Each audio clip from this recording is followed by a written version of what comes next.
You're 8 years old, scrubbing eel guts behind your father's food stall in Nihonbashi, 1698. Your hands sting from the cold water. Your kimono smells like bonito and cooking oil. Your father just scolded you for knocking over a basket of dried shrimp on a customer again.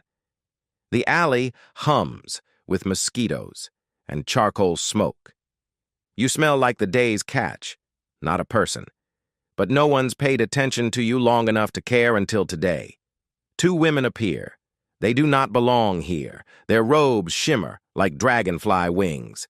Their hair is sculpted into glossy shapes that could double as weapons. Their faces are painted pale as moon dust. One kneels in front of you. She tilts your chin up. She examines your teeth, like your produce in the market. She turns your hands over, checks your nails, your wrists, your ears. You try to stay still. You flinch anyway. She smiles. The second woman hands your father a pouch. It's so heavy it makes a thud when it lands in his palm. You don't understand until he avoids your eyes. He doesn't even speak. Not even when you say his name. Not when you grab his sleeve. Not when you start to cry. By sundown, you're behind the willow gates of Shimabara, the sealed pleasure quarter of Kyoto. You walk through streets glowing with paper lantern light, crowded with silk, laughter, and incense. Shimabara doesn't allow the outside world in after dark. It doesn't let anyone out. It has its own rules, its own rhythm, its own air. You've never seen so many people pretending to be happy all at once. You're told your name is no longer yours. From now on, you're Kaburo, a child attendant in a high-ranking house. You're not there to be raised. You're there to be polished. You serve tea, carry trays, fold towels, sleep curled at the foot of your senior's futon like a stray cat she didn't ask for. You learn to wake when she wakes, dress when she dresses, anticipate what she wants before she says it. You're invisible until you mess up. Then you're a burden. Your senior is a Taiyu, one of the highest-ranking courtesans in Shimabara. Taiyu are not just courtesans. They're living art. They speak in elegant poetry, play multiple instruments, wear outfits so elaborate they need assistance walking through doorways. When your Taiyu enters a room, men bow. Women stare. She moves like she's drifting. She terrifies you. You watch everything she does. How she lowers her eyes.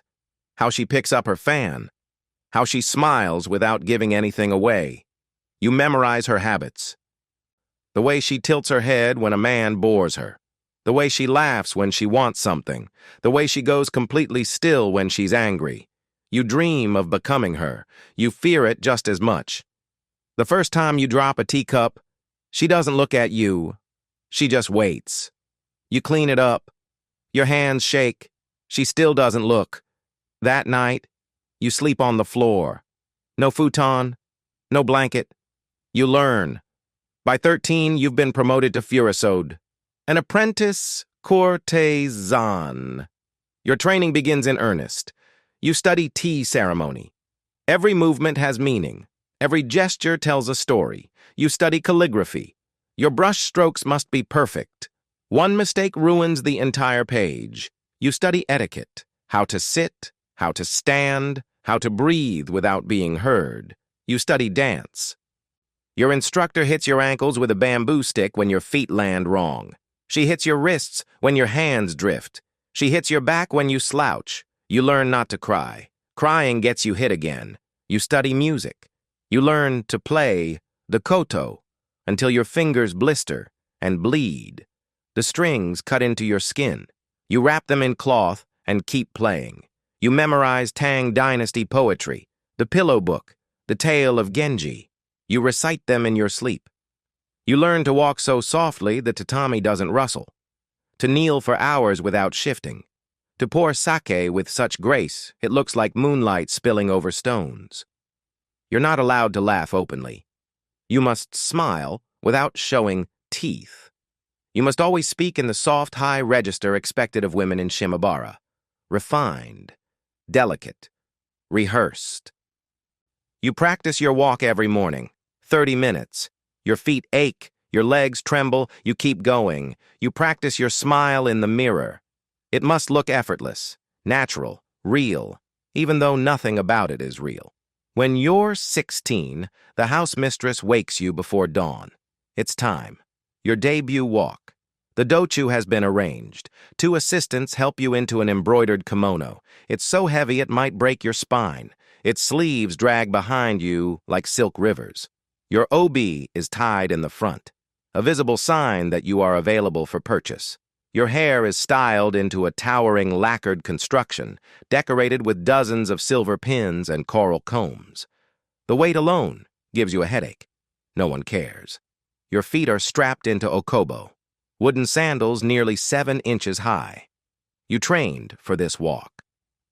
Every step still feels like punishment. You move slowly, deliberately, like time itself. Crowds gather along the street. They can't take their eyes off you. Women want to be you. Men want to buy you. You can't feel anything. Just the heavy kimono dragging you down, the pins stabbing your scalp, the sandals crushing your toes. But that's when it hits you. You're not a girl anymore. You are a product. When the walk ends, the real event begins. Your mizuage, the ceremonial loss of your virginity, auctioned to the highest bidder. The man who wins is older than your father. His hands shake as he signs the contract. He doesn't speak to you, just stares like he's acquired a masterpiece, like you're a painting, a vase, something to own. That night you do as you're told. You lie still, keep your eyes open, mouth closed. You still don't feel anything. You suppressed your feelings when your father handed you over in exchange for gold coins. So this night is still not the worst night of your life. And when it's over, you bathe. Paint your face, return to the parlor. Because now you're a tayu, a full courtesan. And this is when the real performance begins. Your fame spreads fast. You walk in the evening parade, clicking through the streets on your okobo, while people wait hours for a glimpse. You host banquets where wealthy men flatter you with haiku and overpriced gifts. They write verses about your eyes, your voice, your walk. One sends you a painted screen in your likeness. Another tries to gift you a tea house. A third sends his severed thumb. You keep the screen. You burn the latter. In the banquets, you sit half-concealed behind a bamboo screen. You drink sake only when required. You laugh only when it's useful. You listen to men talk about politics, trade, their mothers. You pretend like every word is a revelation. You flatter their poetry, their sword forms, their cologne. You touch their hands only when the room demands it, and yet there is power here.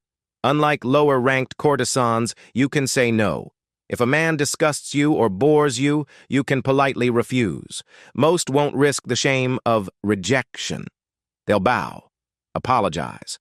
Try again next season with better gifts. You learn which clients tip well, which ones talk too much, which ones get rough when drunk.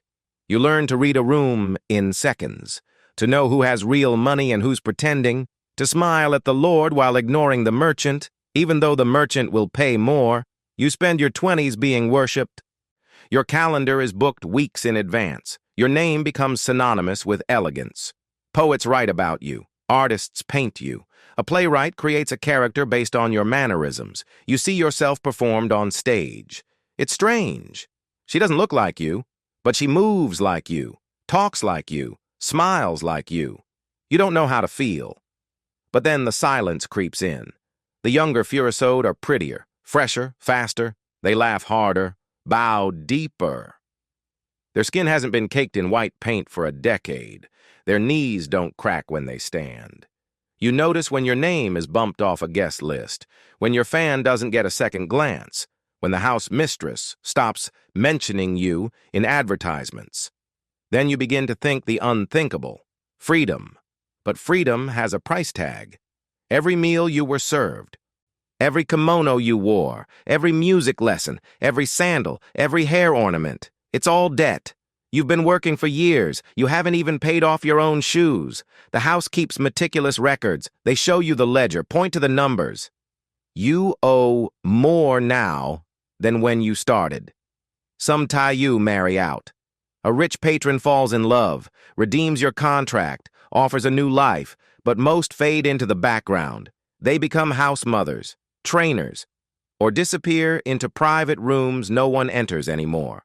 The rooms where the older courtesans go, the ones who can't perform, can't walk in the parades, can't attract clients. They still service men, just different men, cheaper men, men who don't care about poetry. You choose to keep performing. You perfect your act. You get better at guessing what each man wants. You laugh a little longer. Smile a little softer. You pour tea for men who couldn't find your district without a map and a personal escort.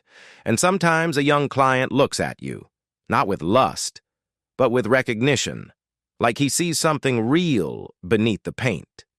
For a moment, you forget to pretend. Then he leaves. The mask returns. Years later, the Meiji Restoration slams into Japan like a cannonball. The country opens to the west. The samurai vanish. Western customs arrive. Christianity spreads. Morality laws pass. Geisha take over as the preferred entertainers. They are simpler, more modern, less intimidating. They don't wear 7-inch sandals. Don't spend 8 years in training. Don't cost a fortune. People forget what a Taiyu was. You hear tourists confuse the names. They point at an old painting of you and say geisha. You say nothing. You were trained to be silent. The district begins to empty. Houses close. Girls are sent away. The willow gates rust. Eventually, your name disappears from the registry. Your okobo are boxed. Your ornaments tucked away. The kimono that once cost more than a house is folded into a trunk. You're not remembered by crowds or clients, but by the flicker of a lantern, the sound of a koto string, the way a painted smile holds steady through pain. You weren't just beautiful. You weren't just trained.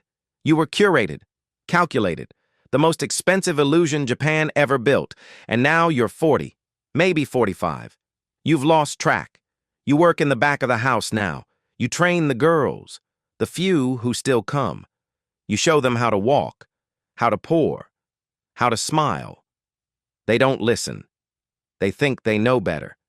They want to be modern. You let them think that. At night, you remove your makeup. You look in the mirror. You don't recognize the face staring back. It's older, harder. The skin is damaged from decades of white paint. Your hair is thin. Your hands are arthritic. You can't play the koto anymore. Your fingers won't bend right. You think about your father sometimes. Wonder if he's still alive. Wonder if he ever thought about you. If he spent the money well. If it was worth it. You'll never know. You can't leave. You have nowhere to go. No money. No family. No skills that matter outside these walls. This is your life now. Teaching girls who won't listen. Serving men who don't remember you. Sleeping in a room that smells like old incense and regret. You're not even a ghost. You're less than that. You're the shadow of an illusion. A memory of something that was never real to begin with. Still think geisha had it rough? Watch your life as a geisha next. Because if you thought 7-inch wooden sandals were bad, just wait until you meet the neck pillow. Till you meet the neck pillow. Till you meet